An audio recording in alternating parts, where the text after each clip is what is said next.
திமுகவின் மீது பாசமும் பற்றும் அசைக்க முடியாத நம்பிக்கையும் வைத்து ஸ்டாலின் மீதோ திமுக மீதோ இந்த வாக்குகளை போட்டால் நமக்கு நல்லது நடக்கும் என்று நினைத்தோ வந்த வாக்குகள் கிடையாது. அங்க உள்ள மக்கள் கேக்குறாங்க, தாத்தானா யாரு, பெரியார்னா யாரு? பாதி பேருக்கு தெரியல. பாதி பேர்ல 90% தெரியல. இல்ல இவங்க கொடுத்தா ரேஷன் சாப்பிட்டா நாங்கெல்லாம் உடம்பு வளர்த்தோம், இவங்க கொடுத்தா இலவச பஸ்ல பயணிச்சா நாங்க போனோம், சும்மா அவனுக்கு தான் உருட்டுறானுங்கன்னா கேள்வி கேக்குறீங்க நீங்க. திராவிட மாடல் மாடல் மாடல் தூக்கி வச்சு ஆடுறாங்கிற இந்த மாடல்ல வந்து கஞ்சா, அபீனு, சாராயம், கள்ள சாராயம் எல்லாம் பெருத்து போச்சு.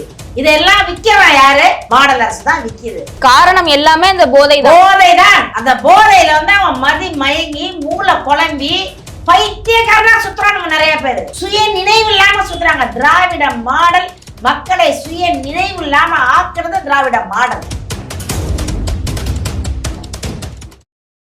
வள்ளுவ மலைக்காட்சி நேயர்கள் அனைவருக்கும் அன்பு வணக்கம். இன்று நம்முடன் நேர்காணலில் இணைந்திருப்பவர் நாம் தமிழர் கட்சியின் கொள்கை பொறுப்பு செயலாளர் வன்னை சுமதி அவர்கள். வணக்கம் அம்மா. வணக்கம்மா. எப்படி இருக்கீங்க? நலமா இருக்குமா. ஈரோடு கிழக்கு இடைத்தேர்தலோட முடிவுகள் அப்படின்றது வெளியா இருக்கு, நீங்க பாத்திருப்பீங்க. இது வந்து நாம் தமிழர் கட்சியோட வாக்குகளே இல்ல, கூட்டணி கட்சியில இருக்கக்கூடிய எதிர்கட்சிகளோட இருக்கக்கூடிய வாக்குகள் அப்படின்னு ஒரு புறம் இருக்கு.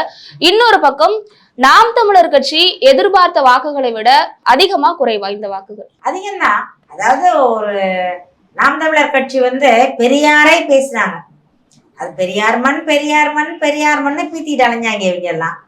அந்த பெரியாரே எங்களுக்கு ஒரு மண்ணு தானே எங்க அண்ணன் சொன்னாரு. அப்படி சொல்லி அந்த மக்களிடம் வந்து வாக்கு கேட்கும் பொழுது அவங்க மக்கள் என்ன சொல்றாங்கன்னா, பெரியாரா, பெரியார்னா யாரு, அப்படியா, எங்க ஊர்ல பிறந்தாரா, எங்க ஊருக்காரா அப்படின்னு கேட்கிற அளவுக்கு தான் அங்க பெரியார் இருந்தாரு. இவங்க தான் இந்த திமுக தான் வந்து தூக்கி பிடிச்சிக்கிட்டு பெரியார் பிம்பத்தை வச்சுக்கிட்டு இவங்களுக்கு எப்படின்னாமா, எங்கேயாவது போனா காக்கா பிடிக்கணும், அந்த ஊர்ல இருக்கவங்க தூக்கி பிடிப்பாங்க, அப்பதான் அந்த மக்கள் ஓட்டு போடுவாங்க. உங்க தாத்தா தெரியுமா, எங்களுக்கு எங்க தாத்தாவுக்கு சொந்தம்பாங்க. இதெல்லாம் ஏமாத்தி ஏமாத்தி ஏமாத்தி வாக்குகள் வாங்கி பழக்கப்பட்டவங்க திமுக காரர்கள். இவங்க அதே போல வந்து ஈரோடு மக்கள் ஏமாறுவாங்கன்னு நினைச்சாங்க. எங்களுக்கு வந்துமா ஏற்கனவே நாங்க போன எலெக்ஷன்ல 10,000 வாக்குகள் தான் வாங்கியிருக்கோம். இப்ப நாங்க வந்து 4% வந்துட்டோம். இவருக்கு 1 லட்சம்னா நாங்க வந்து 25,000க்கு மேல ஓட்டு வாங்கிட்டோம். சொன்னால இதுவே மிகப்பெரிய வெற்றி. நாங்க என்ன நினைக்கிறோம்னா, உங்களுக்கு 1 லட்சம் வாக்குகள் வாங்கியிருக்கலாம், அது எங்களுக்கு வந்து ஒரு அம்மாஞ்சல்லிக்கு பிரயோஜனம் தான் நாங்க நினைப்போம். காரணம் என்ன தெரியுமா, அவர்கள் வாங்கிய 1 லட்சத்திற்கும் மேலான வாக்குகள் மக்களுடன் விருப்பத்தோடு போட்டது கிடையாது, மக்கள் மனசார போட்ட ஓட்டு கிடையாது, மக்கள் நலனுக்காக வந்த ஓட்டுகள் கிடையாது. திமுகவின் மீது பாசமும் பற்றும் அசைக்க முடியாத நம்பிக்கையும் வைத்து ஸ்டாலின் மீதோ திமுக மீதோ இந்த வாக்குகளை போட்டால் நமக்கு நல்லது நடக்கும் என்று நினைத்தோ வந்த வாக்குகள் கிடையாது. நாம் தமிழருக்கு விழுந்த வாக்குகள் எல்லாமே வந்து உண்மையும் நேர்மையும் சத்தியத்தையும் நாட்டு நலனையும் நாட்டு மக்கள் நலனையும் நம்ம பகுதியிலே வாழும் மக்களுக்கு வாழ்வாதாரம் நல்லா இருக்கணும்னு உணர்வுள்ள ஒரு வாக்குகளும் விலை மதிப்பற்றது. அதனால நாங்க வந்து நாம் தமிழர் கட்சி பெருமையா நினைக்கிறோம். இவர்களோட ஈரோடு தேர்தல் வெற்றி வந்து வெடி வச்சுட்டாங்க மக்களுக்கு. வெடி ஏற்கனவே வச்ச வெடி இன்னும் வந்து கண்ணி வெடி வெளியே எடுக்க முடியல.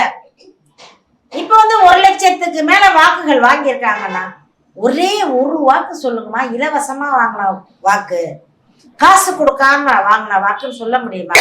முடியாது. அங்கே போட்ட இந்த 1 லட்சம் வாக்குகளும் மக்கள் மீது அக்கறை இல்லாத வாக்குகள், நாட்டு நலன் மீது அக்கறை இல்லாத வாக்குகள், நிலத்தை பற்றி அக்கறை இல்லாத வாக்குகள், வளத்தை பற்றி அக்கறை இல்லாத வாக்குகள், நாட்டை பத்தி எந்த கவலையும் எப்படி போனா நம்மளுக்கு என்ன, இன்னைக்கு ஒரு 1000 ரூபாய் கிடைச்சுதா, இன்னைக்கு கோழி பிரியாணி கிடைச்சுதா, அதுக்காக வாங்கிய வாக்குகள். இன்னும் ஒண்ணுமா, அந்த மக்கள் வந்து தெளிவா தான் இருந்தாங்க.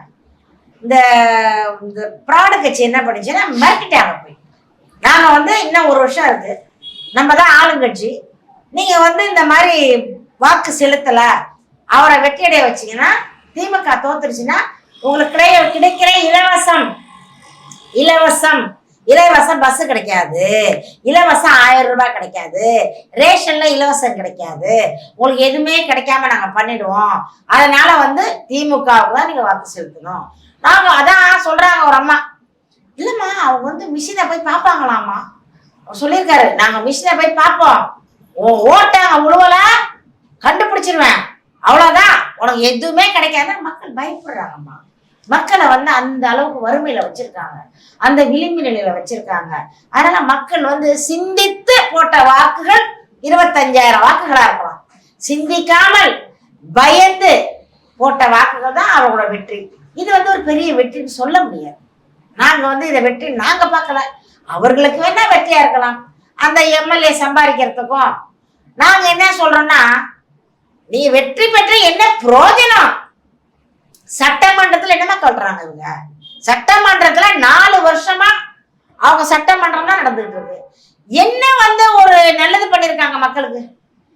இலவசம் ஒரு பஸ் விட்டுருக்காங்க, அது படிக்கட்டு இல்லாம பாதி பஸ் போது உள்ள ஓட்ட. ஆனா இங்க மக்கள் தானே மாறணும், எதுவுமே பண்ணல அப்படின்றது ஈரோடு மக்களுக்குமே தெரியும். அப்படி இருந்துமே அதிகமான வாக்குகளை திமுக கொடுத்திருக்காங்க அப்படின்னா பணம் வாங்கினதுனால மக்களே வந்து ஒரு பிரெயின் வாஷ் பண்ணிட்டாங்களா?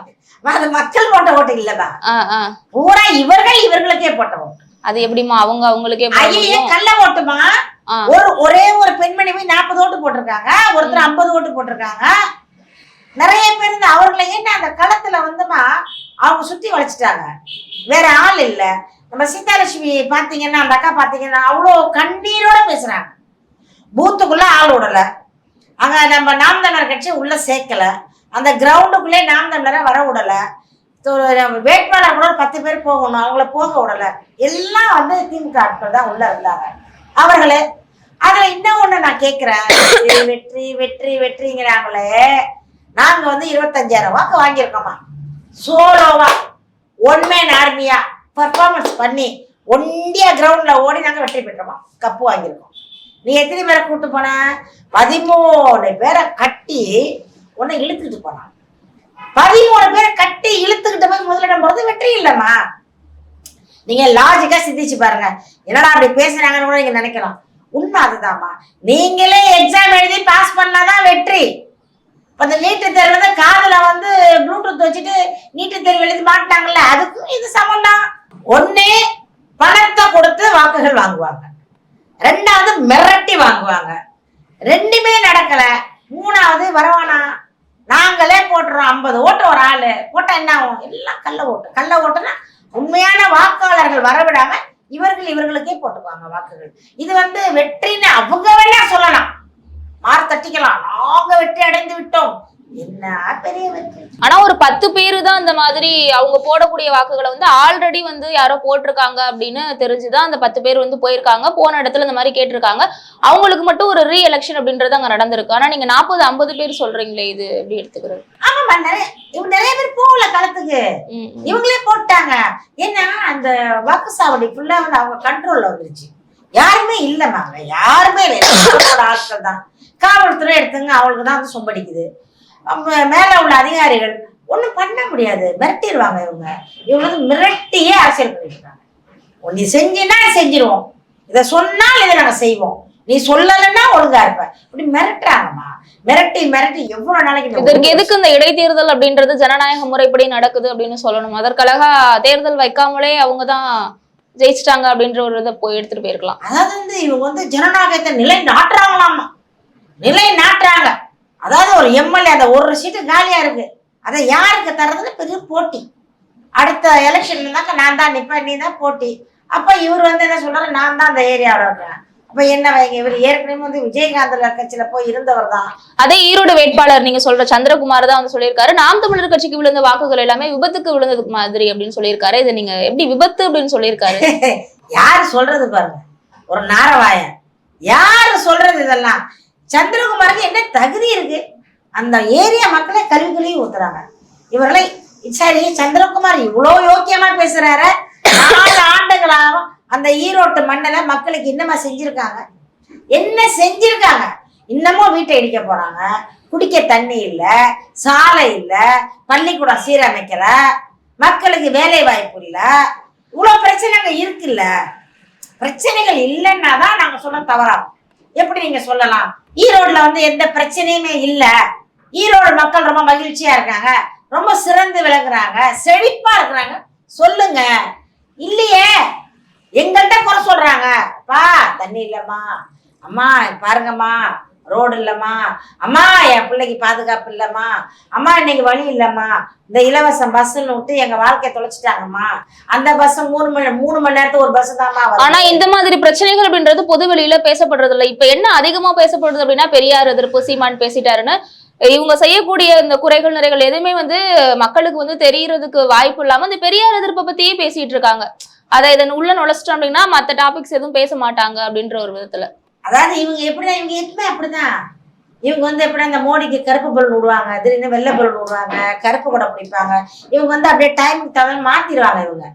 இவங்க என்னென்ன எப்படி எப்படிலாம் அட்ராக்ஷனா பண்ணணும், மக்கள் என்ன மனநிலையில இருக்காங்க. இவங்க என்ன நினைச்சாங்கன்னா பெரியார் மண், பெரியார் மண், இது ஒரு பெரியார் மண், உங்கள் பெரியாரை நாம் தமிழர் கட்சி பேசிவிட்டார், எப்படி உங்க தாத்தாவை பேசலாம், உங்க தாத்தாவை எப்படி பேசலாம், நம்ம தாத்தாவை எப்படி பேசலாம். இவங்க போய் குத்திக்கிட்டானுங்க.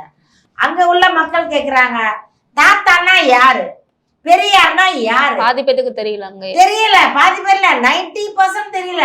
இப்ப திருப்பரங்குன்ற விஷயம் மாதிரிதான் அங்க நடந்த விஷயங்கள் அந்த மக்கள் கிட்ட கேட்டா இந்த மாதிரி நடந்திருக்கான்னு ஷாக்கிங்கா கேக்குறாங்க. ஆனா அது வெளியில தான் அரசியலா பட்டுச்சு. ஆமா, இவங்க ஒரு பூகம்பம், அதான் சொல்ற பலூன் மாதிரி ஒரு பெருசாக்கிடுவாங்க.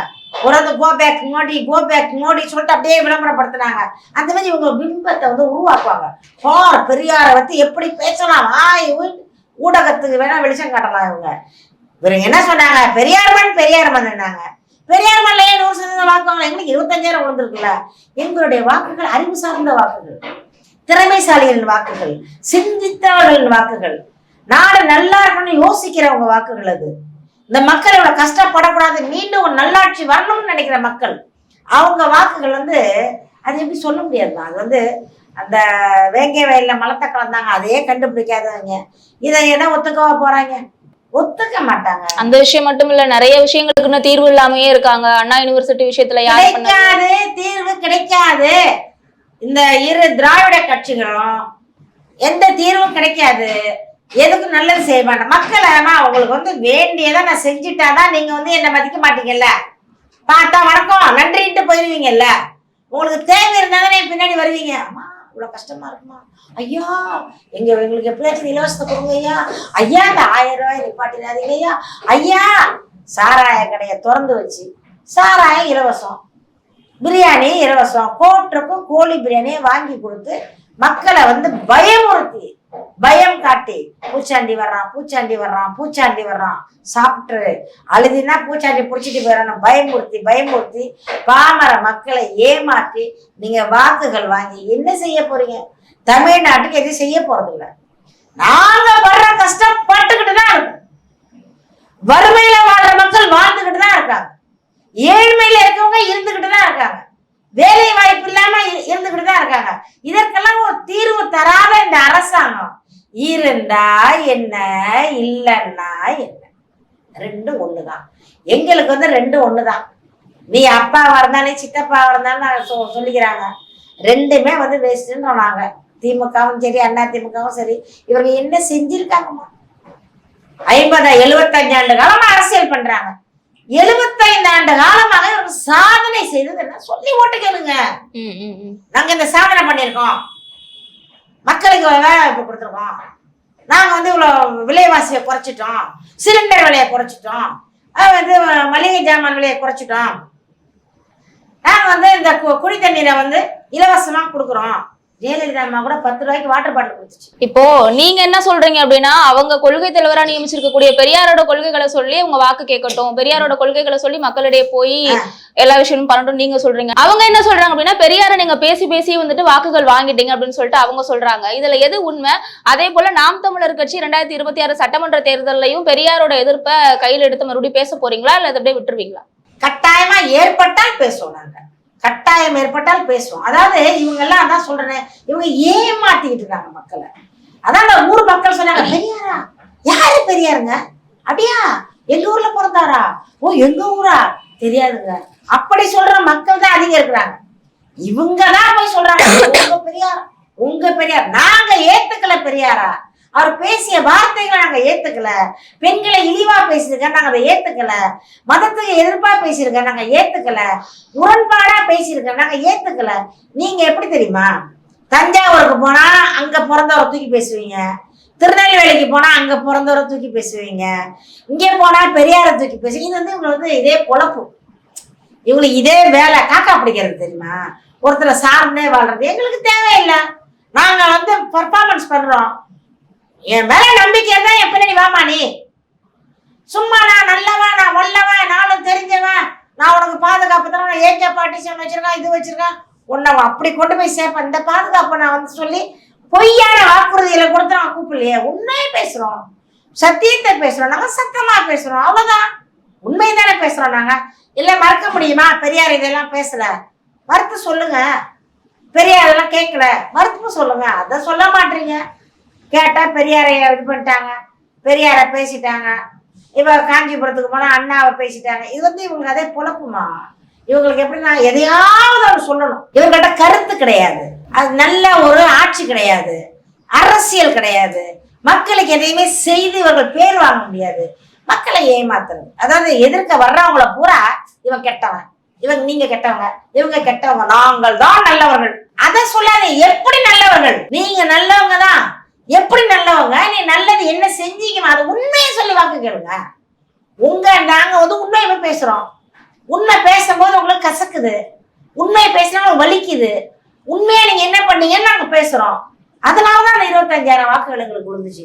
நாங்க வந்து 25% வாங்கியிருக்கோம்னா எங்களுக்கு பெரிய வாக்குகள் தான், வெற்றி வாக்கு. எங்களுக்கு வந்து உண்மையான வாக்குகள், நிலையான வாக்குகள். இது நீங்க வாங்கியிருக்கலாம். இன்னைக்கு 1000 ரூபா கொடுத்தா உங்களுக்கு போடுவாங்க, இன்னொரு கட்சி 1000 ரூபா கொடுத்தா அவங்களுக்கு போட்டுருவாங்க. இது வந்து எப்படி நிலை இல்லாத வாக்குகள். உங்களுக்கு வெற்றின்னு சொல்லிட்டு நீங்க வேணா எம்எல்ஏ வேணா உங்களுக்கு ஜெயிச்சிருக்கலாம், ஆனால் அந்த எம்எல்ஏ கிடைத்த பதவி நிரந்தரம் இல்லைல்ல. அதனால வந்து அதை பத்தி நாங்க பெருசா நினைக்கல. அடுத்த வரும்ல 26ல வரும்ல, அப்போ காட்டுறோம் நாங்க யாருன்னு சொல்லிட்டு அப்ப பாப்பீங்க. அதே போல தமிழகத்துல இந்த பாலியல் பிரச்சனைகள் அப்படின்றதா நாளுக்கு நாள் இந்த ஒரு மாதத்துல அதிகரிச்சுட்டு இருக்கு. நம்ம வந்துட்டு ஈசிஆர்ல நடந்த விஷயமாக இருக்கட்டும், அதற்கப்புறமாக கிளாம்பாக்கம் விஷயம், இப்ப இன்னைக்கு காலையில வந்துட்டு மகளிருக்கு வந்துட்டு இலவச பேருந்து அப்படின்ற ஒரு கான்செப்ட்ல தான் வந்துட்டு அரசாங்கம் வந்து போயிட்டு இருக்காங்க. அப்படி இருக்கும் பொழுது பின்னாடி வந்துட்டு ஒரு வயசானவங்க வந்துட்டு இருந்திருப்பாங்க போல, அவங்களுக்கு வந்துட்டு உட்கார்றதுக்கு இடம் கொடுங்கன்னு சொல்லிட்டு அங்க இருக்கக்கூடிய இளைஞர்கள்ட்ட சொல்லியிருக்காங்க. அதற்கு அந்த பசங்க என்ன சொல்லியிருக்காங்க அப்படின்னா, ஓசியில வர்றவங்களுக்கு எல்லாம் இங்க வந்து சீட்டு கிடையாது, பயண சீட்டு கிடையாது, கட்டு ஓசியில வர்றவங்களுக்கு எல்லாம் இங்க வந்துட்டு சீட்டு கிடையாது அப்படின்னு சொல்லியிருக்காங்க. அப்ப இந்த அளவிற்கு தமிழ்நாட்டுல சட்ட ஒழுங்கு இல்ல, சட்ட ஒழுங்கு பற்றி அந்த பயம் இல்லாதது என்ன காரணம்? என்ன காரணம்னா, ஓசின்னு ஒருத்தர் சொன்னாரு, அவர் தான் ஓசி. இலவச பஸ் வந்து நாங்க மகளிர் யாருமே கேட்கல. நீங்க கேட்டிருக்கீங்க, நீங்க டெய்லி இலவச பஸ்ல வர்றீங்க, நம்ம ஆட்டோல போறோம், இல்லையா காசு கொடுத்து போறோம், இல்லைன்னா கார்ல போறோம், இல்லைன்னா பிள்ளைங்க கூட போய் பைக்ல வர்றாங்க. எங்களுக்கு இலவசம் தேவையில்லை. இந்த இலவச பஸ் இவங்கள்ட்ட யாரு கேட்டது? இலவச அரிசி யாரு கேட்டது? இலவச சர்க்கரை யாரு கேட்டது? ஒரு துண்டு கரும்பு யாரு கேட்டது? இவங்க இலவசத்துக்கு பிறந்தவங்க இல்ல. அப்போ வாழ்வாதாரமே இல்லாம வருமானமே இல்லாதவங்களுக்கு எல்லாம் இதை நம்பி எவ்வளவு பேர் இருக்காங்க, அதையும் நம்ம பாக்கணும்ல. ஏன்னா எங்க பாட்டங்கால, எங்க பூட்டங்கால, எங்க அம்மா அப்பா எல்லாம் இவங்க கொடுத்த அரிசியத்தை வாழ்ந்தாங்க, நாங்கெல்லாம் வளர்ந்தோம். இல்ல இவங்க கொடுத்த ரேஷன் சாப்பிட்டா நாங்கெல்லாம் உடம்பு வளர்த்தோம். இவங்க கொடுத்த இலவச பஸ்ல பயணிச்சா நாங்க போனோம். சும்மா அவனுங்க தான் உருட்டுறானுங்கன்னா கேள்வி கேக்குறீங்க நீங்க? அவனுங்க உருட்டுவானுங்க. அவனுங்க இப்ப வரைக்குமே இலவசத்துல கொடுக்கப்பட்ட பொருளை யாருமே மக்கள் வாங்கலன்னு சொல்ல வழி இல்லாம போயிட்டு இருந்தாங்க. இலவச பஸ் கொடுத்துட்டாங்க, சரி வருது அந்த நேரத்துக்கு ஆகணும். அதுல என்ன, பாதி பஸ்ல வந்து படிக்கட்டு இல்ல, பாதி பஸ்ல சீட் இல்ல, பாதி பஸ்ல மேல டாப் இல்ல, மழை பெஞ்சாலும் உள்ள தண்ணி ஊத்தும், வெயில் அடிச்சாலும் உள்ள வரும், பாதுகாப்பு இல்ல பெண்களுக்கு மரியாதை இல்ல. இலவசமா பஸ் விட்டு என்ன தனியை கிழிச்சிங்க நீங்க? இந்த நாட்டுல பெண்களுக்கு பாதுகாப்பு இல்ல. இந்த பாலியல் பிரச்சனைகள் தான் அதிகமாக நடந்துட்டு இருக்கு. அததான் வரமா படிக்கிறாங்க. அண்ணா யூனிவர்சிட்டியில போய் அந்த பிள்ளைய பாலியல் பண்ணலாம். கிருஷ்ணகிரியில 3 ஆசிரியர்கள், படிச்ச ஆசிரியர்கள் 3 பேர் சேர்ந்து ஒரு பொண்ணு கர்ப்பமாயிருச்சு, 13 வயசு பொண்ணு. இந்த பக்கம் மதுரை, திருநெல்வேலி, தூத்துக்குடி, எல்லா இடத்துலயும் வந்து பாலியல். இந்த பாலியல் பெண்களுக்கு பாதுகாப்பு இல்ல. ஒரு பெண்ணை பார்த்தா, இப்ப நாங்கெல்லாம் சின்ன வயசுல தைரியமா நடந்து போனோம், தில்லா நடந்து போனோம். கூட வரவங்க கிண்டல் பண்ண மாட்டாங்க, கேலி பண்ண மாட்டாங்க. பார்த்தா என்ன சுமதி சரியா, நல்லா இருக்கியா, நல்லா இருக்கேன், எங்க போயிட்டு வர்ற, அவ்வளவுதான். அவ்வளவு மரியாதையும் பாசமும் சகோதரி மாதிரி நடத்துனாங்க. என்ன காரணம் தெரியுமா? அப்ப மது கிடையாது, இப்ப வந்து திராவிட மாடல் திராவிட மாடல் மாடல் மாடல் தூக்கி வச்சு ஆடுறாங்கிற இந்த மாடல்ல வந்து கஞ்சா, அபீனு, சாராயம், கள்ள சாராயம் எல்லாம் பெருத்து போச்சு. இதெல்லாம் விக்கிறவன் யாரு? மாடல் அரசு தான் விக்குது. அதை குறைச்சாலே இதெல்லாம் குறைஞ்சிருமா? ஒரு பையன் வந்து 10-15 வயசு பையன் வந்து ஒரு மூதாட்டி கிட்ட போய் ஆபாசமா பாக்குறான்னா அவன் கண்ணுக்கு பார்த்தா அது தயானா மாதிரி தெரியுது அவனுக்கு. 16 வயசு பொண்ணு மாதிரி தெரியுது அவனுக்கு. காரணம் அந்த மப்பு, போதை. இதற்கு காரணம் எல்லாமே அந்த போதைதான். அந்த போதையில வந்து அவன் மதி மயங்கி மூளை குழம்பி பைத்தியக்காரனா சுத்துறானுங்க நிறைய பேரு. சுய நினைவு இல்லாம சுத்துறாங்க. திராவிட மாடல் மக்களை சுய நினைவு இல்லாம ஆக்குறது திராவிட மாடல். இவங்க வந்து எதையும் கண்டுக்க மாட்டாங்க. இவனுக்கு யாருக்காச்சும் ஒரு தண்டனை தர்றாங்களா? யாருக்காச்சும் தண்டனை தர்றாங்களா? கொடுக்க மாட்டாங்க. ஏன்னா பூரா இவங்க கட்சியில இருக்கவங்க போய் கெடுத்தாலும் கேள்வி மர கிடையாது. ஆசிரியர்லாம் படிச்ச நாய்ங்க தானே. இவங்க தண்டனையை கொடுக்கணுமா?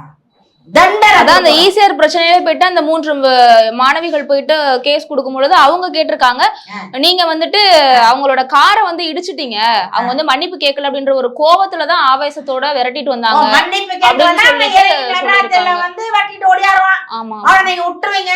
அப்ப பெண்கள் வந்து ஆண்கிட்ட மன்னிப்பு கேட்கணும். இறங்கி போய் அவன்கிட்ட மன்னிப்பு கேட்டா விட்டுருவான். வெறி பிடிச்சு அலையிறாங்க. இல்ல ஒரு பிரச்சனைனா நம்ம தேடி போறது ஒண்ணு காவல் நிலையம், அதற்கப்புறமாக உயர் நீதிமன்றம்னு சொல்லக்கூடிய நீதிமன்றங்கள். அங்க நேர்மையாக இருக்கக்கூடிய அங்க இருக்கக்கூடிய அதிகாரிகளே இந்த மாதிரியான விஷயங்களை சொல்லும் பொழுது நம்ம எப்படி ஒரு தைரியத்தோட போய் அந்த கேஸ் கொடுப்போம், ஒரு பிரச்சனைனா போய் நிப்போம் அப்படின்ற ஒரு கேள்விக்குறிதான். அதுதான் அரசியல் சட்டம் சரியில்லை, அரசியல்ல ஒழுங்கு சரியில்லை, இந்த நாட்டை ஆளுகிறவர்களுக்கு திராணி இல்லை. இவர்களுக்கு வந்து அந்த சட்டம் ஒழுங்குன்னா என்னன்னு தெரியாது. இவங்களுக்கு பெண்களுக்கு என்ன பாலியல் பண்றாங்களோ அது எவ்வளவு பாதிப்புன்னு தெரியாது. பாலியல்லாம் இவங்களுக்கு பலகாரம் சாப்பிடுற மாதிரி. இந்த திராவிட மாடலுக்கு வந்து பாலியல்னா பலகாரம் அப்படிம்பாரு அவரு.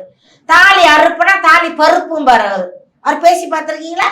சங்கிலி பருப்பு, தாலி பருப்பும் பாரு. இவருக்கு வந்து பருப்பு மாதிரி அவரு. அதனால வந்து பாலியல் குற்றம் பண்ணா இவருக்கு என்னமா? இவருக்கு என்ன? அவங்க பிள்ளைங்க பாதுகாப்பா இருக்காங்களா? செக்யூரிட்டியோட இருக்காங்களா? கார்ல போறாங்களா? 4 பிளாக்கெட்ஸ் வராங்களா? அவங்க பிள்ளைங்க பாதுகாப்பா இருக்காங்க. தமிழ்நாட்டு மக்களை பத்தி கவலைப்படாத ஒரு முதலமைச்சர், பொம்மை முதலமைச்சர். அவர் என்ன செய்யறது? ஈசிஆர் ரோட்ல வந்து திமுக கொடி வச்சு போனான்ல, அது எப்படி வந்து கொடியை வந்து வைப்பாங்க? அப்ப செக் பண்ணணுமா இல்லையா? அவன் யார் புள்ள, அவன் யாரோட காரு, எப்படி ஏன் கொடி வச்சான்? உடனே சொல்லிட்டாங்க திமுக டோலை தாண்டி போறதா கொடி வச்சாங்களாம். அப்ப நாங்கெல்லாம் இனிமே டோலுக்கு போனா கையில ஒரு கொடியை வச்சுட்டு போனா போதுமா? இப்ப எல்லாரும் திமுக கொடி வச்சுமா டூல்ல விட்டுருவாங்களா? என்ன பைத்தியக்காரங்க, எதையுமே ஒத்துக்க மாட்டாங்கம்மா. ஞானசேகரனை நாங்க திமுகவே இல்லைன்னுட்டாங்க. இதுவரை ஞானசேகரன் வெளியிலேயே வரல. இப்ப அடுத்தது இந்த காரு 11 மணிக்கு அவன் எப்படி வெறி கொண்டு ஒடியாடுறான். இந்த பிள்ளைங்க பயந்து போய் காரை திறந்து இறங்கி இருந்தா அந்த பிள்ளைங்க நிலைமை என்ன ஆயிருக்கும்? ஒரு பாதுகாப்புல அந்த காவல்துறை இணையா பண்ணுது. நைட்ல ரோந்து வருதா இல்லையா? வெளிநாட்டுல போய் பாருங்கடா, பாருங்கடா. ஒரு நின்னுகிட்டு 3 நம்பரு அடிச்சா ஒரு 2 செகண்ட்ல வந்து போலீஸ் நிக்க முன்னாடி தூக்கிறோம் பெண்ணுங்களை. அதான் இதை பார்க்கும் பொழுதெல்லாம் 10 மணிக்கு மேல வெளியில போறதுக்கே பயமா இருக்கு இப்போலாம். அதுதான்மா, அதுதான் பாதுகாப்பு இல்ல. தமிழ்நாடு தரங்கெட்டு போச்சு. தமிழ்நாடு தாலி இருக்குது நிறைய. பெண்களை ஒரு ரயில்ல போக முடியல, பஸ்ல போக முடியல, கார்ல போக முடியல. எப்படிதான்டா போவாங்க பெண்கள்? என்னதான்டா பண்ணுவானுங்க பெண்கள்? ஏன்னா அவ்வளோ வெறி பிடிச்சி அலையிறீங்க. அவ்வளோ போதை, அவ்வளோ போதை. இவங்களுக்கு தண்டனை தரணுமா இல்லையா? ஒருத்தருக்கு சரியான தண்டனை கொடுத்தா பயம் இருக்கும், பயம் இருக்கும். கஞ்சா எங்க விக்கல? பள்ளிக்கூடம் வாசல்ல விக்குது, காலேஜ் வாசல்ல விக்குது, மருத்துவமனை வாசல்ல விக்குது, சினிமா தியேட்டர் வாசல்ல விக்குது, பஸ் ஸ்டாண்ட்ல விக்குது, ரயில்வே ஸ்டேஷன்ல விக்குது. கஞ்சா இல்லாத இடத்த ஒன்னே ஒன்று காட்டுங்க, போதை இல்லாத இடத்த ஒண்ணு காட்டுங்க. தெருவுக்கு 4 சாராய கடை, ஆம்பளை பூரா குடிச்சிட்டு தான் வீட்டுக்கு வர்றான். பெண்கள் நிம்மதியா இருக்க முடியல. அப்ப எப்படி நாடு நல்லா இருக்கும்? இதை குறைக்கணும்.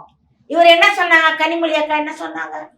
2 லட்சம் பெண்களுக்கு மேல தாலி அறுத்து விட்டார்கள், மதுவை மூட மாட்டீர்களா கேட்டாங்கல்ல. என்ன பண்ணாங்க இவங்க? எங்கள் அண்ணன் வந்தவுடன் முதல் கையெழுத்து சொன்னாங்கல்ல, சாராயங்கள் அதிகமாயிட்டு இருக்கு, மக்கள் சம்பாதிக்கிற பணத்தை பூரா சாராய கடையில கொடுத்து வீட்டுக்கு சும்மா வரானுங்க. எங்க வீட்டுக்கிட்ட எல்லாம் காலையில இருந்து நைட் வரைக்கும் ஆட்டோ ஓட்டுறாங்க. போய் ஃபுல்லா தண்ணியை போட்டு வாசல்ல வந்து ரோட்ல படுத்துறோம். இப்படிதான் வாழ்க்கை. அந்த பெண்கள் வேலை செஞ்சு சம்பாரிச்சு நடக்குது. போதை, கஞ்சா, செவுத்த பிடிச்சிட்டு தள்ளிக்கிட்டு இருக்கான் ஒருத்தன். என்னடான்னு கேட்டா தள்ளுறாங்க செவுத்த. போதை. ஒருத்தன் போய் வந்து ஒரு பெரிய லாரி நிக்குது, பிடிச்சத டயரை பிடிச்சு தள்ளிக்கிட்டு இருக்கான். என்னடா பண்றான்னு கேட்டா லாரியை தள்ளுறான், டேங்கர்ல தள்ளுறானா. போதை. அவனுக்கு வந்து மலையளவு ஆயிடுறான். அப்ப போதையில வந்து இந்த பெண்கள் பாலியல் பண்ணோட அறுக்கணுமா? அவங்க ஆணுறுப்பா அறுக்கணும், கழுத்தை அறுக்கணும். இத செஞ்சீங்கன்னா 4 பேர் பயப்படும். பிள்ளைங்க வந்து சின்ன பிள்ளைங்க பூரா வெளியில போக முடியல. 8 வயசு பொண்ணு என்னமா? அப்ப எவ்வளவு ஒரு கொடூரனா இருக்கானுங்க அவனுங்க. அப்ப அவனுங்க எல்லாம் தூக்கி பொத்தி பொத்தி பொத்தி பொத்தி வயசுக்கு வந்த பொண்ணு மாதிரி வச்சுக்குவீங்க நீங்க. வச்சு முக்காடு போட்டு மூடியெல்லாம் போட்டு கோட்டரும் கோழி பிரியாணி கொடுத்து நல்ல பத்திரமா வச்சு காலில் ஒரு பொய்க்கட்டை ஒன்று போட்டு கையில் ஒரு பொய்க்கட்டை போட்டு தோளில் வச்சு தூக்கிட்டு வரானுங்க போலீஸ்காரனுங்க. காவல்துறையும் வக்ரமாயிடுச்சு. பாருங்க, அந்த வழக்கறிஞர்னு பாருங்க, எல்லாம் காசு கொடுத்து விலைக்கு வாங்கியவர்கள் தான் அவர்கள். திமுக திராவிட மாடல் அரசு, மானங்கட்ட அரசு, மக்களுக்கான அரசு கிடையாது, பெண்களுக்கான அரசியல் கிடையாது, தமிழ் மக்களுக்கு எதையுமே நன்மை செய்யல, அவர் பிள்ளையும் செய்யல. என்ன இவர்கள் வந்து அப்பா முதலமைச்சரா இருந்தாரு கருணாநிதி, அதனால் ஸ்டாலின் முதலமைச்சரா இருக்காரு, அதனால் உதயநிதி துணை முதலமைச்சரா இருக்காரு. அவங்க குடும்பம் பூரா திமுக அப்படியே கைப்பற்றிக்கிட்டு என்னமோ அவங்க அப்பா விட்டு சொத்து எழுதி கொடுத்தா மாதிரியும் அவங்க அம்மா குழம்பு சட்டிக்கு கையில கொடுத்தாங்க 4 பக்கம் கட்டி பிடிச்சிட்டு உட்காந்துருக்காங்க. ரொம்ப நாளைக்கு பழிக்காது. இவர்கள் எவ்வளவு நேரம் தூத்துவாங்க. நாம் தமிழரை அடிச்சு பாக்குறாங்க, ஒண்ணும் பண்ண முடியல. ஈரோடுல வந்து என்னடா பண்ணி பார்த்தாங்க, பெரியார் மண்ணுனாங்க. அண்ணன் சொல்லிட்டாரு, உங்களுக்கு பெரியார் மண், எங்களுக்கு பெரியாரே மண்ணுதான்டான்ட்டாரு. அப்படி சொல்லி நாங்கள் வாங்கியிருக்கோம் 25,000 வாக்குகள். 2026 கட்டாயமாக நாம் தமிழர் வெற்றி பெறும். திமுக மண்ணை கவும். இந்த மாடல் அரசை கோணல் அரசாக நாங்கள் ஆக்குவோம் என்று உறுதி கூறுகிறோம். நடப்பு கால அரசியல் பற்றி நிறைய விஷயங்களை ரொம்ப தெளிவா பகிர்ந்துக்கிட்டீங்க. மீண்டும் ஒரு காணொலியில் சந்திக்கலாம். நன்றி. நன்றி, வணக்கம். ஈரோடுல வாக்களித்த மக்கள் அனைவருக்கும் நன்றி. சிந்தித்து வாக்களித்த அறிவாளிகளுக்கு நன்றி.